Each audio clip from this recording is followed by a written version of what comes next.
दहीबरा गुपचुप पकोड़ा तो समस्ते भल पाती स्पेशली ठंडा ठंडा शीतुआ पागरे तो खाइबार मजा अलग। बाहर न आणिकी केमिति आमे घरे बनैबा आज यही दही पकोड़ा पानी सहित पकोड़ा बिना बिरी बिना बेसन रे केमिति आमे हेल्दी उपाय रे बनैबा वीडियोटी को एंड जाय देखंतु मु केमिति बनैछि आपण मानक सहित शेयर करिछि। एठी मु गोटे बाउल रे गोटे गिना मटर नैछि। घुगुनी आमे जो बनाती मटर सेही मटर मु एठी मापिकी गोटे गिना मटर को राति सारा भिजै देथिली। तो मटर भल से फुलिकी भिजी जाइछि ताकू आमे 6 ରୁ 7 थर धोई आनिबा। धोई सारा परे आमे गोटे ब्लेंडिंग जार रे सब मटर को एठी ऐड करबा। एठी आमे आउ किछि जिंस ऐड करबानी। आपण एई मटर रे थरे बनेकी देखिबे ना, देखिबे बहुत ही टेस्टी बनिबो आउ हेल्दी भी बनिबो। तो पिला माने मागे मागे खाइबे। तो ये ब्लेंडिंग जार सब मटर दे सारा पर मुझे अल्प किसी रसुण ऐड करिछि, अल्प किसी कंचा लंका, ये भृसंग पत्र ऐड करिछि। आपण चाहिए धनिया पत्र ऐड करेंगे। ये अल्प किसी अदा नहीं, अल्प किसी सुखिला लंका आपण राग अनुसार ऐड करेंगे ना स्किप करेंगे। ये अल्प किसी जीरा नहीं आउ ये अल्प किसी पानी देकी आम गोटे भल से गोटे पेस्ट बनैबा। बेसी स्मूथ पेस्ट बनैबेनी, टिके दरदरा पेस्ट बनैबे। तो आपड़ बिना प्याज रसुण जब बनइबे ताहले रसुण को स्किप करदेवे। ये देखो मो दरदरा पेस्ट बनी जाइए, पूरा पेस्ट भी बनिनी। ये आप बनइबे और सुखा सुखा बनइबे, बेसी पानिया हेले आमर बनी बनी। तो ये सुखा सुखा बनइबे। यही बैटर को एबे आमे कोन करबा गोटे बड़ बाउल को ट्रांसफर कर आनिबा। थरे यही उपाय बनइबे। बाहर दहीबरा किंबा गुपचुप आपण केबे भी इच्छा करेंगे खाइबा को। मटर सुखा बैटर को बाउल को ट्रांसफर कर सारा पर ये आम अल्प किसी हलदी गुंड, अल्प किसी कलर वाला लंका गुंड, स्वाद अनुसार ये लुण नहीं, गोटे चामच ये चाट मसला देचे। एतिकी मसला दे सारा पर सब जिनस को भलसे मिसई नबा। पूर्वर आम बाकी मसला देइचंदी तो एथिरे आउ किछि भी मसला लागेबनी। एतिकी मसला ही देखिए परफेक्ट बनिबो और बहुत ही टेस्टी बनिबो। एठी खाइबा सोडा भी ऐड करिवेनी किंबा बेसन किंबा कॉर्नफ्लोर मध्य भी ऐड करिवेनी। तो यही प्रोसेस रे ही देखिए बहुत बढ़िया बनिबो। एठी भल से मिक्स कर सारा पर एपटे मो तेल गरम कर देइथिली। तो एठी आपण पकोड़ा टाइप रो आपण छाणी पारंती आपण को मन पसंद साइज रे।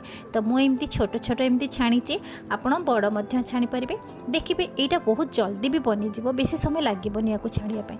काहेना भितरटा एते स्पंजी आ एते हल्का बनिबो। आपण थरे बनेकी ट्राई करके देखंतु, तापर आप निजे जानीपर केमी बनुची बोली। तो यही भाव में देखिए धीरे धीरे तेल रे भासीबा स्टार्ट हो एमती स्पैचुलारे धीरे धीरे एमती गोले नेबे। तो सब बरा गुड़ी को एपट सेपट हो टिके हल्का गोल्डन कलर है पर्यंत आप टिके छाणिबे। देखिए क्रिस्पी भी बनिबो बिना कॉर्नफ्लोर रे। देखिए बहुत बढ़िया क्रिस्पी बनिबो। बिरी बेसन रे आपण जति पकोड़ा बरा बनेकी खाई खाई बोर हो जाउचंती ताहले एई प्रोसेस रे थरे ट्राई करंतु। देखिबे हेल्दी सहित बहुत ही टेस्टी बनिबो आ तार गोटे बहुत बढ़िया टेस्ट आसीबो। थरे बनेले आपण आ सब बाकी बरा को भूली जिबे। एई बड़ी भाव में सब बळे बनेबे। मार्केट रो अवस्था तो आपण माने जानिचंती कौन सी जिंस हेल्दी नुहे कि कौन सी जिंस हाइजेनिक नुहे। तो आपण एई प्रोसेस रे घरे बनांतु, हेल्दी भी रुहंतु, समस्त को हेल्दी रखंतु, पिला मानकु मध्ये एमदी बनेकी दियंतु। एई भली सब पकोड़ा को मु एमती छोट छोट करी कि गोल्डन कलर है पर्यटन मुझे सब जिनस को छाणी आनी। ये आप क्रिस्पी साउंड जानीपे बराटे केते सुंदर क्रिस्पी हो भितरटे केमती स्पंजी हो। बाहर क्रिस्पी बनी, भितर केमती जालीदार आ स्पंजी बनी। बिना खाइबा सोडा बिना बेसन कॉर्नफ्लोर रे केमती क्रिस्पी बनी आ देखा भी बहुत ही सुंदर बनी। जेकोसी चटनी किंबा सॉस रे आप लगे खाई पारे। संध्या चा रे एंजॉय करेंगे। ये देखो आम बरा को आउ गोटे उपाय आम बन पार जोटा कि आप गुपचुप दहीबरा खावा को भूली जाए। से मुझे गोटे बाउल नहीं से मात्र 2 चम्मच दही नहीं। आपण दही को मध्य स्किप करेंगे, खाली पानी रे मध्य बन पारे किंबा तेंतुली पानी मध्य दे पारे। एबे सब जिनस को आम पानी आ दही को भल से मिक्स करबा। एटा टिके पानिया पानिया रहिबो।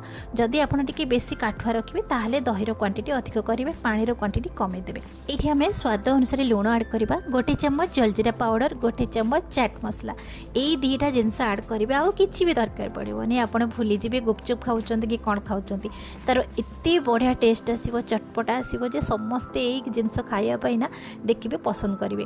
एबे सब जिनस को मिसई सारा पर ये अल्प किसी काटिक रखिथिबा पियाज, अल्प किसी धनिया पत्र, आपण ये पुदीना पत्र मध्य ऐड करेंगे। कंचा लंका मध्य आपण छोट छोट करके काटिक मध्य ऐड करेंगे।